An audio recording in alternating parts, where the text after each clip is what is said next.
फट' खेबदोंब्रा दे साइसनि गैया बहाय मा साइस गैया दे थादे दे माथो दाख्लै क'क्राझारनि फैदोंमोनलायनो मारै जाखो मा बुंबावनोब्रा बेबो मोनसे बदमास जानानै थांलायबायना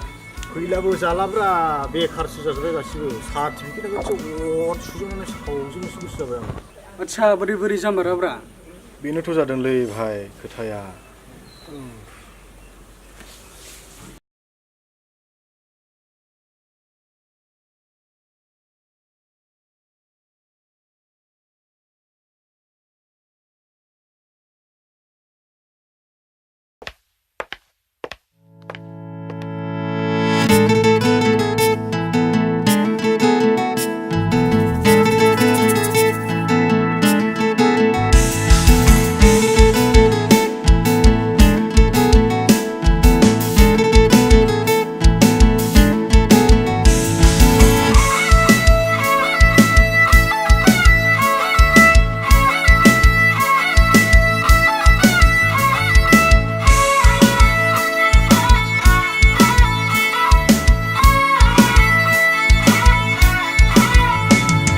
क'क्राझार सहरनिफ्राय आलासि जानो फैदोंमोन जोंनि गामियाव आं मेजेरनाय सिखोलाया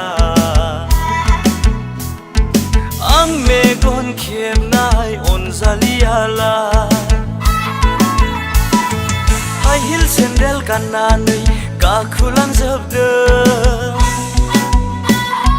खामसालि आरो आं उन्दुग्राखौ खामसालि आरो आं उन्दुग्राखौ क'क्राझार सहरनिफ्राय आलासि जानो फैदोंमोन जोंनि गामियाव आं मेजेरनाय सिखोलाया आं मेगन खेबनाय अनजालियालाय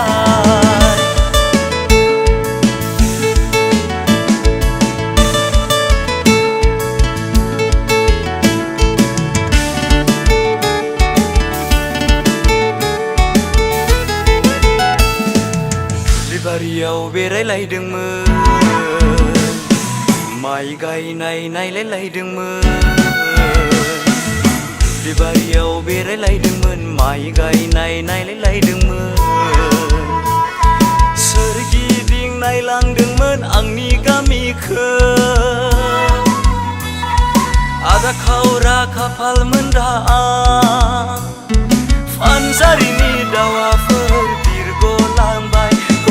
फानजारिनि दाउआफोर बिरग'लांबाय क'क्राझार सहरनिफ्राय आलासि जानो फैदोंमोन जोंनि गामियाव आं मेजेरनाय सिखोलाया आं मेगन खेबनाय अनजालियालाय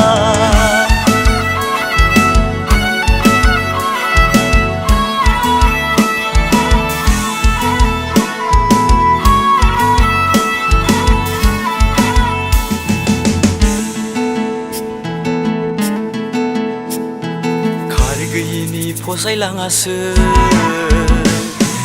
RCC न' गैयैनिबो खार गैयैनि फसायलाङासै RCC न' गैयैनिबो